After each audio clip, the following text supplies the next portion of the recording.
tí kan bá bàjẹ́ lẹ́kọ̀ọ́ gbogbo títí ọ̀dọ́ sí gbogbo lagos lẹ́sà àwọn ìpadà ẹ̀ ń pariwo lọ́dọ̀ tí sọ́ọ̀bù yìí sì sẹ́yìn lẹ́jọ́ tó ń pààyàn sí ọ̀sán ẹ̀jẹ̀ bá ti bá pààyàn ẹ̀jẹ̀ ẹni tó bá tó bẹ́ẹ̀ tó bá ti ká bọ̀ sí o ẹ̀jẹ̀ lè tó bá sáré yẹn ẹni tó bá ti tó bẹ́ẹ̀ tó bá ti ká bọ̀ sí o. This is not to threat you. That's why I'm begging. You say if you get mad, make you come outside. Say you want to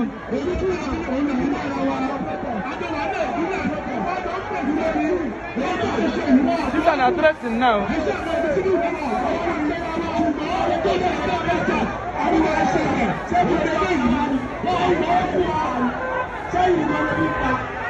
This is the structure of criminality we have been talking about. This is how they operate in Lagos and some other states. Every local government have their thugs that they use to threaten people to fall in line. When they are going corrupt, when they are doing all sorts of corrupt activities, you cannot question them. If you question them, they are going to use their thugs to threaten you. It could get to a point whereby they can eliminate somebody's life. This is the reality that we find in Nigeria today. The government resorts to using intimidation. That is why you could find that they were very bitter. They were very bitter and they were pained when Obi trashed Bola Ahmed Tinubu at the presidential election. Obi beat Tinubu house down in Lagos, and this has troubled them. If there's a fair election, if there's a free and fair election in Lagos State, Tinubu does not have the numbers. What they use is this structure. When they tell you that we have structure, this is an example. This is an example of what they call structure in Tinubu's government. While he was governor, he used these guys. He activated these guys to threaten opponents, threaten voters to have his way. He built a cartel. Like the former deputy governor of Lagos State, Bukno, he said, President Bola Ahmed Tinubu runs APC like a cartel, a drug cartel. That is how they operate. I've said this over and over again. This government does not have intentions to bring governance to the people. Their intention is to take whatever they can take, hold on to power, and extend it to their children, onto generations. Threat to protesters is the only way the government can use to put people in line. People are dying of hunger. People are committing suicide. Those that are unreported, there's hunger in the land. People are protesting. The government is discouraging people from protesting. The government is causing pains on the people and expect the people not to protest. You beat a child and you expect the child not to cry. No be juju be that. In Lagos Island, that is one of the base of these talks, of these urchins. They are used by the politicians. No wonder education, especially in Lagos State, is nothing to write home about. When we talk about the primary education, primary and secondary public education, is nothing to write home when you talk about Lagos State. They intentionally bring down the level of education so as to put these people impoverished, make them illiterate. These are people that, you see, they are not educated. The politicians intentionally do these things, intentionally empower them to have them in their numbers so that they can use them for election and such a thing like this. I said it in my last broadcast. There were meetings, series of meetings by different political elements in the state, just as to use these guys to suppress people that are coming out to protest. You see, they are warning these protesters, if you come out to protest, whatever you see, take it. The GSS is listening. They don't know their job now. They don't know what to do. Police, they are there, seeing these people threatening the life of protesters. Protesting is not a crime. Where somebody threatening the life of a protester is a crime. The police, they are there watching, and they are going to do nothing, absolutely nothing about it. They will wait. That's how Oluomo, MC Oluomo, threatened voters during the election.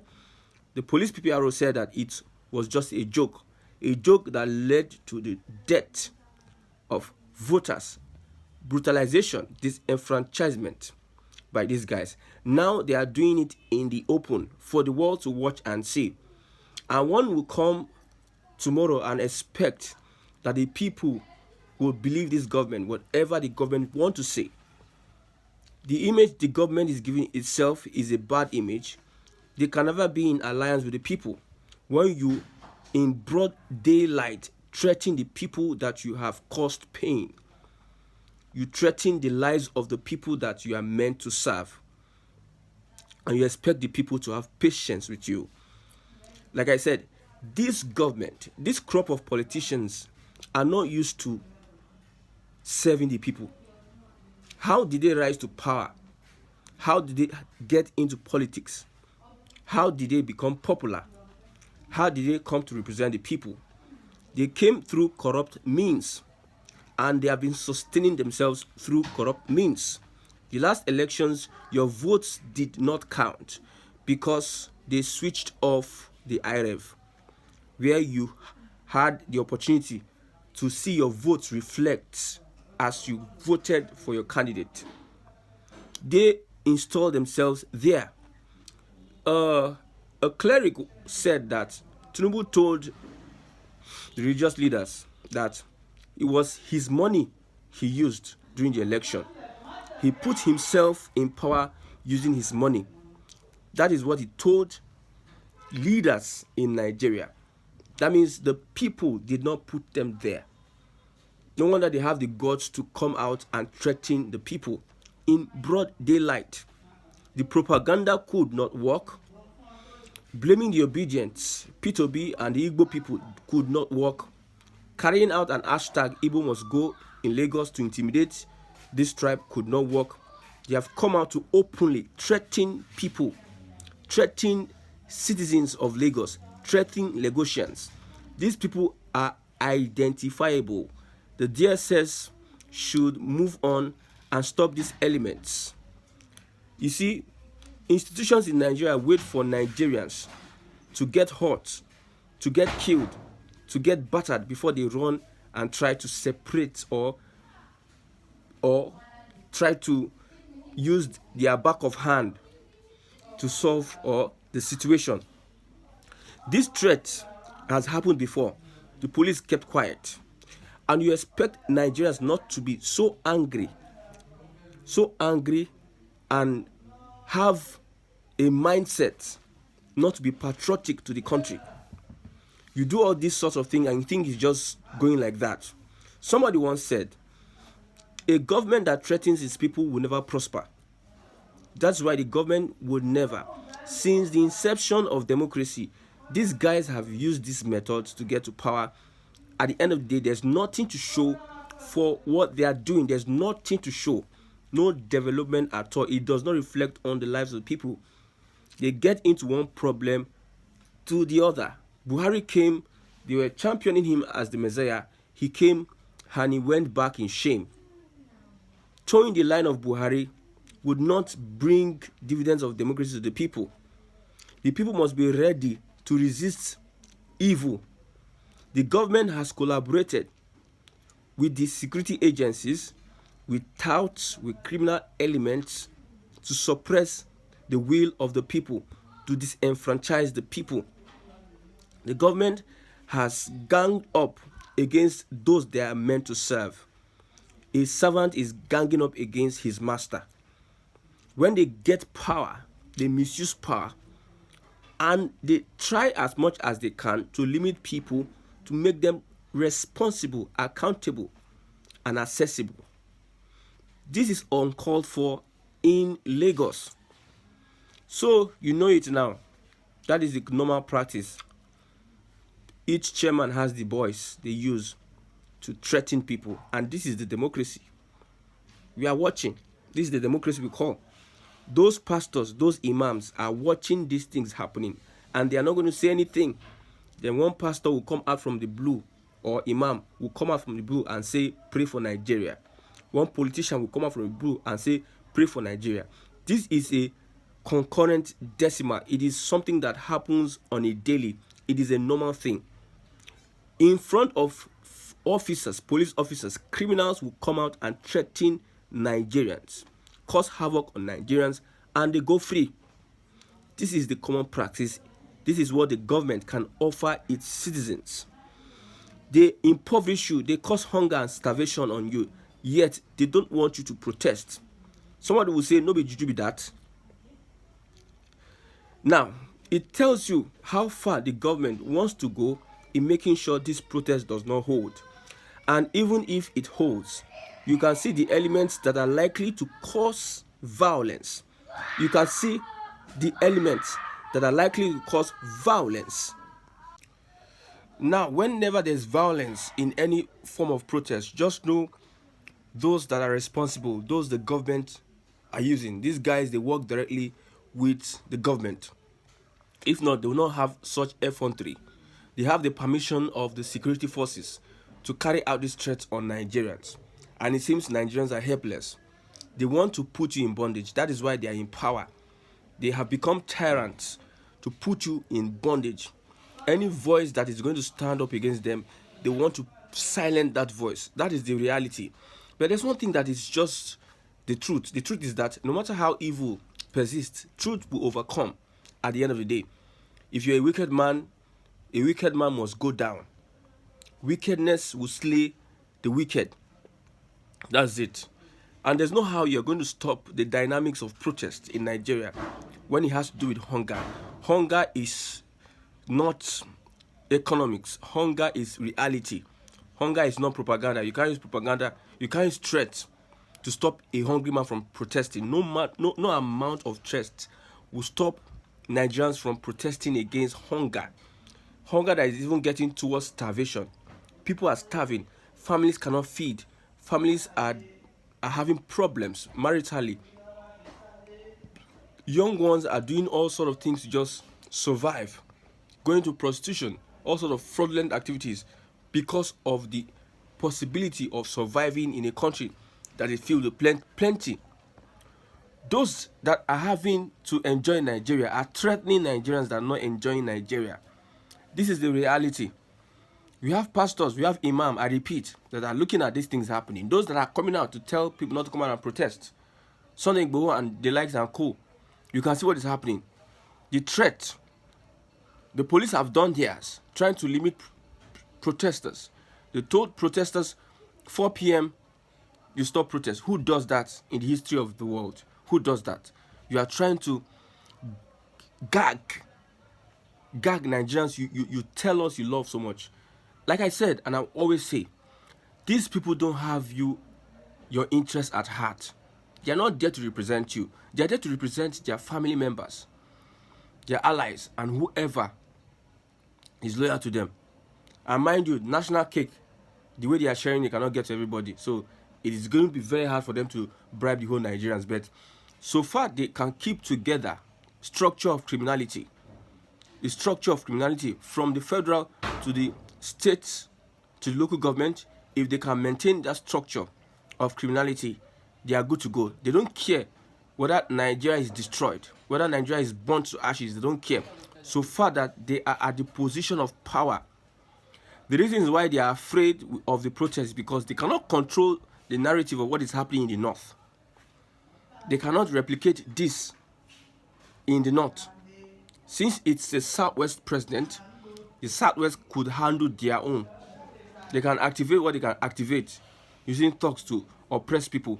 But the North is different. The Southeast is different. You cannot do that in the Southeast. Even though some of them have APC states, you cannot threaten people with the people because the orientation is different. We know Tinubu was a former governor of the state and he captured the state. He had predecessors who were loyal to him. He could repeat what he had been doing since he was governor. International societies, organizations should take note. This is how they won the election. This is how they stop people from voting. And you know, they are good at denying. Any little thing they deny, they debunk. A government that is corrupt would lie. A government that is corrupt would deny facts and the truth. So, some people want you to think that the government is always right when they put out a statement. They can put out a statement and disassociate themselves from what is happening. But the truth, the fact there is that these guys in the face of security men, they are doing this thing, nobody is being arrested. Instead, they are giving cover. The police is even praying that there will be violence so that they can arrest protesters, not the people that cause violence. That is how politics runs in Nigeria. That's why Nigeria can never be better.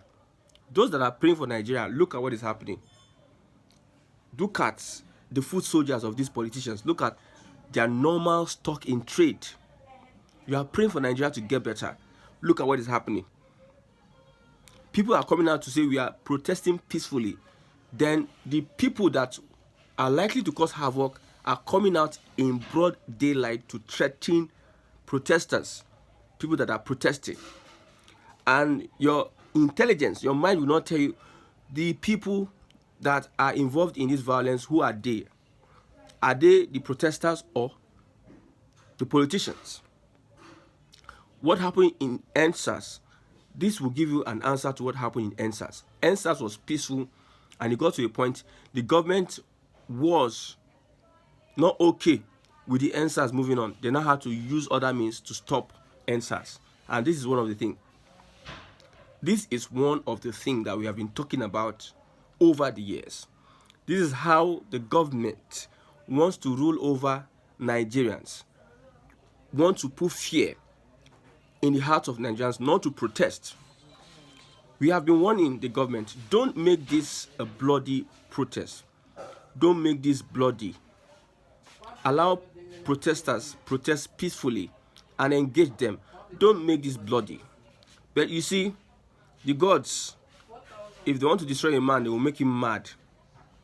They will make him mad. There will be a time that these people will be in a position to wanting to protest, but yet the same thing that was done to them, that they did to people, will be done to them. Look at a Tinubu that ran during Abacha regime, that fought for democracy. Look at what he's doing. Look at what he is doing. Look at what the government is doing. Because if the security forces don't arrest these guys, they are complicit. They must arrest these guys. They are causing chaos. They are the ones that are going to be responsible for the violence in any protests. They have opened their face. They are showing you their face. They are revealing themselves. But the security forces will just keep silent and look at them. And you think a Nigerian wants to be a Nigerian. A Nigerian will be patriotic. And you think a Nigerian will wake up in the morning and say, God bless Nigeria. And you think a Nigerian will see the police as a human being or somebody that needs to be respected. That's why at any opportunity, given opportunity, Nigerians want to vent their anger in destruction of whatever. Because of all the things that are happening, you are provoking the people the more. You want to make the people look as if they are helpless. The government should desist from threatening the people. It is not a kangaroo government. This is not a jungle where lions will go and start threatening every other animals. Don't turn federal government, state government, don't turn this protest to become violent. We are calling on you, don't turn this protest to become violent. We know that this is some of the things that past governments have done. The federal government, it is their own way of, it's their stock in trade. They are used to such a thing. And over the years, it has not yielded any positive results. Don't turn this protest to become violent. If you turn this protest to become violent, it's going to be one of the worst protests ever in the history of Nigeria. Because when you start killing people, that's what happened during NSAS. People want to retaliate. When you start attacking people, there might be a retaliation. We should not go this path. Peaceful protest it is. Police should offer assistance to guide the protest and stop these guys, arrest these guys. The first thing the police should do is to arrest these guys. If we know that they want peaceful protest. But if they don't arrest these guys, they are trying to tell us that they don't want anything close to peaceful protest. That is what they are indirectly telling us. That is what we are going to deduce from what is happening today. Few days to the protest, the government is doing all it can to demoralize the people. And who is in charge of that government? One of the pioneers of, one of the master protesters in Nigeria is on the seat. Yet, He's gagging people. If he was being gagged like that, will he live to see today? Would he be the president? But to show you how wicked these people are, and the people that are being used as tools, I don't blame them because they are good for nothing. They're just illiterates. They are just tools in the hands of politicians to use anyhow. Most of them end up badly, end up frustrated, end up maybe killed, or their life becoming useless. But I want to assure the government, no matter what you do, if you don't do right by the people, there will be a revolution that will come and everything will become all right.